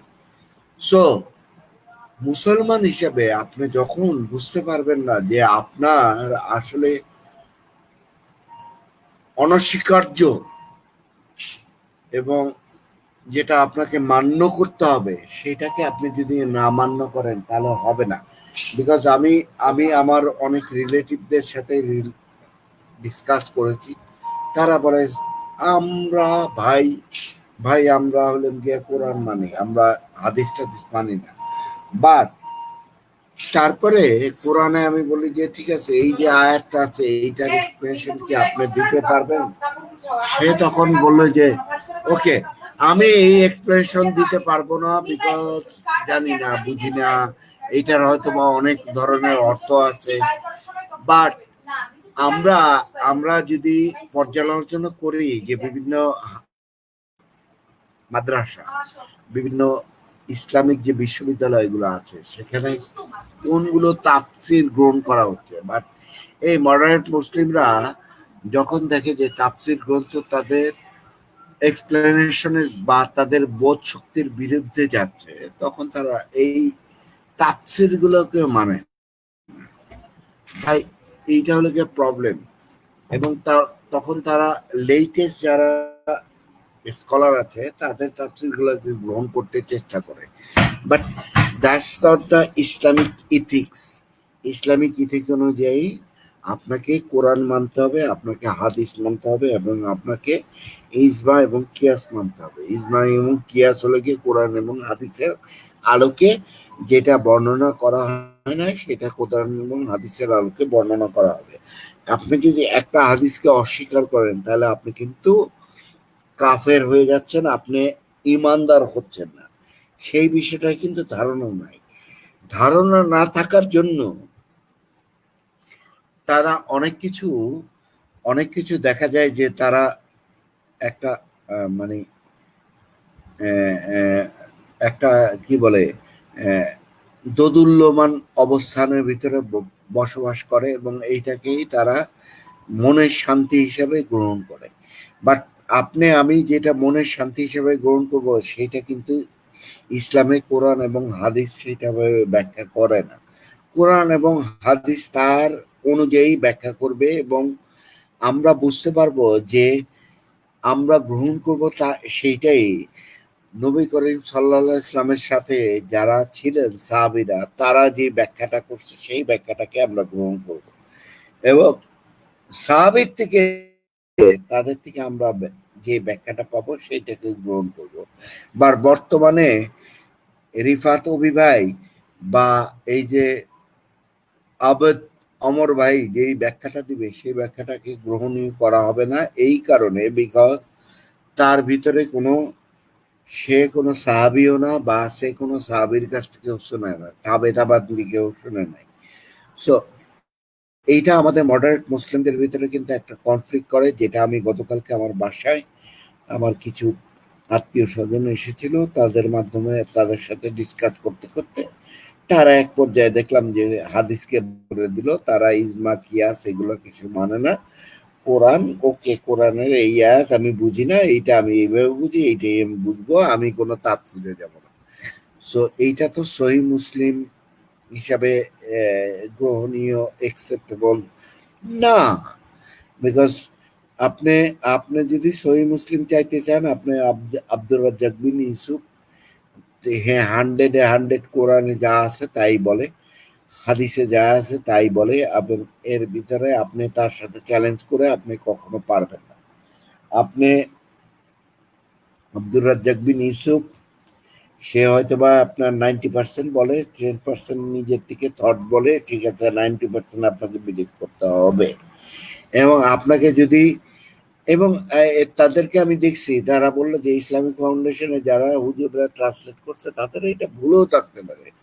ভাই, এটা ভুল করার জন্য আপনি তো এরকম স্কলার হন নাই, আপনি তো 50-60 বছর ইসলামিক যে দলিলগুলো আছে সেগুলো নিয়ে আপনার কোনো রিসার্চ নাই, আপনার কোনো পড়াশোনা নাই, বাট আপনি আরামসে বলে দিলেন যে না ভাই আমি এটা মানি না, আমি কোরআনে পাই নাই, ওকে ঠিক আছে, আমি যেটা বুঝি সেটাই মানি। অধিকাংশ মুসলিমরা আমাদের কিন্তু এই ধরনের কিন্তু প্রবলেম ক্রিয়েট করতেছে, এবং তারা আসলে আসল ইসলামটা বুঝতে পারতেছে না।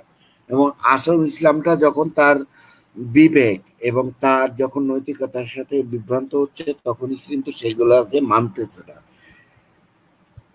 ভাই, আমার কথা হইলো গিয়ে যে আপনি কিন্তু এত বড় স্কলার হয়ে গেছেন, আপনি মদিনা বিশ্ববিদ্যালয়ে পড়ছেন, আপনি কি সৌদি গ্র্যান্ড মুফতিরা যে ফতোয়া দিয়েছে তার থেকে আপনি কিন্তু বড় স্কলার? নেভার, আপনি কখনো স্কলার না। বাট আপনার যুক্তি, আপনার যুক্তি কখনো গ্রহণীয় হবে না আনটিল আর আনলেস আপনি তাদের সমপর্যায়ে না যান। এখন আপনি আন্দাজে বলতে থাকেন যে ভাই অমুক দাব্বা বাতুন, এইটার অনেকগুলা মিন আছে, অনেকগুলা মিনিংস আছে। দাব্বা বাতুন মানে হলো গিয়া ট্যাঙ্ক, দাব্বা বাতুন মানে হলো গিয়া শক্তি, দাব্বা বাতুন মানে হলো গিয়া একটা প্রতীকী বিষয়, আপনার ভিতরে যে স্ট্রেংথ আছে সেটাকে ইয়ে করতেছে। It's not that. আপনি যেটা বলবেন, আপনি রিফাত অভি বা আপনি আবেদ ওমর বা আপনি কি বলে সঞ্জয় কুমার, আপনি যেটাই বলেন সেটা সহি না। বিকজ আপনি এই বিষয়ে স্কলার না, আমি এই বিষয়ে স্কলার না। স্কলার হইলে গিয়ে যারা এই বিষয়ে ব্যাখ্যা বিশ্লেষণ করেছে তাদের এই স্কলার। সেই স্কলার হিসেবে আপনি যদি তাদের এগুলো না পড়ে আপনি যদি বাতিলই করে দেন, তাহলে আপনি কতটুকু মুসলমান থাকে সে বিষয়ে আমার যথেষ্ট সন্দেহ আছে। সো আমি রিফাত ভাই, আপনি শেষ করে দিবেন। আমি যারা আমাদের ভিতরে ধার্মিক আছে বা মডারেট মুসলিম আছে তাদেরকে আমি রিকোয়েস্ট করব যে আপনি আপনি যেই যে যে স্ক্রিপচুয়াল জিনিসগুলো আপনি বিশ্বাস করতেছেন, অবশ্যই আপনি সেইটাকে কিভাবে গ্রহণ করা হবে, কিভাবে বর্জন করা হবে, সেই ধারাবাহিকতা যদি আপনি না বুঝেন, তাহলে আপনি নিরপেক্ষ হইতে পারবেন না, আপনি পৃথিবীতে নিরপেক্ষ হইতে পারবেন না, আপনি এককেন্দ্রিক হবেন, এবং আপনি যেই ধর্মটা মানেন সেই ধর্ম অনুযায়ী আপনি সবকিছু জাস্টিফাই করতে যাবেন এবং আমাকেও বাধ্য করবেন আপনার জাস্টিফিকেশন অনুযায়ী চলতে। বাট সেটা কিন্তু একটা অনিয়ম, আপনি আমাকে বাধ্য করতে পারেন না। প্রত্যেকটা মানুষের একটা স্বকীয়তা আছে, তার একটা ইন্ডিভিজুয়াল স্টাইল আছে, ইন্ডিভিজুয়াল বোধ আছে। সো আপনি সেটা বাধ্য করতে পারবেন না। আর মনে রাখবেন যে প্রত্যেকটা মানুষের তার অনুভূতি, তার ফিলিংস, এই তার যে ও মনস্তাত্ত্বিক যে জ্ঞান, তার যে পাঠ্যগত যে জ্ঞান, এইটা প্রকাশ করার প্রত্যেকটা মানুষের নাগরিক অধিকার, যেটা আপনার বাংলাদেশে যেহেতু শরীর আইন নাই, সো নাগরিক অধিকার। সো আপনি সে যেই কথা বলবে সেই কথাটা শুনবেন, শুনে আপনার মস্তিষ্ক দিয়ে, আপনি যদি ধার্মিক হয়ে থাকেন সেই মস্তিষ্ক দিয়ে আপনি বিচার বিবেচনা করবেন এবং গ্রহণ করার দায়িত্বটা আপনি। এখন আপনি কি মানবিক মানুষ হবেন অথবা আপনি মানববাদ মানুষ হবেন, সেটা নির্ভর করবে আপনার নিরপেক্ষতার উপরে। বাট আপনি যদি বায়াস হন, আপনি কিন্তু মানবিক মানুষ হবেন, বাট আপনি মানববাদ মানুষ হবেন না। মানবিক মানুষ হলে গিয়ে আপনার ভয় এবং লোভের উপরে ইনফ্লুয়েন্স, বাট মানববাদ মানুষ হলে কি কোনো কিছুর উপরে ইনফ্লুয়েন্স না, সে আসলেও আপনাকে ভালোবাসে, আসলেও আপনার জীবনে শুভ জিনিস কামনা করে। সো এইটা বলেই আপনাদের বোধ শক্তির ভিতরে একটা নাড়া দেওয়ার জন্য, একটা যাচাই বাছাই করার জন্য আপনাকে উদ্বুদ্ধ করে আমি আমার বক্তব্য শেষ করলাম। ধন্যবাদ। ধন্যবাদ জ্যাক পিটার ভাই, আপনি আসলে অনেক বিষয় তুলে ধরেছেন। ওইটাই যে সবাই অধিকার আছে তার মত প্রকাশ করার, অনুভূতি প্রকাশ করার, ফিলিংস প্রকাশ করার। সেজন্যই আমাদের কাজ করতে হবে আসলে। এই জায়গাটা যদি আমরা স্বাধীনতা দিতে পারি মানুষকে, তাহলে আজকে যে সমস্যা, সেই সমস্যাগুলি প্রায় মিটে যাবে। কারণ সমস্যাগুলি নিয়ে তো আমরা আলোচনাই করতে পারি না, আলোচনা করলেই তো আমাদের বাক স্বাধীনতা হরণ করা হচ্ছে। তো আমি আজকে এখানেই আলোচনাটা শেষ করব। আবার যদি আপনি আর কিছু বলার আছে, তাহলে আমি আজকে এখানেই আলোচনাটা শেষ করব। না, ঠিক আছে, ঠিক আছে। ও রিফাত ভাই, সবাইকে ধন্যবাদ। জ্যাক পিটার ভাই, আপনাকে ধন্যবাদ। আশা করি সবাই ভালো থাকবেন। আপনাদের সবাইকে ধন্যবাদ। সবাই ভালো থাকবেন, সুস্থ থাকবেন এবং সচেতন থাকবেন।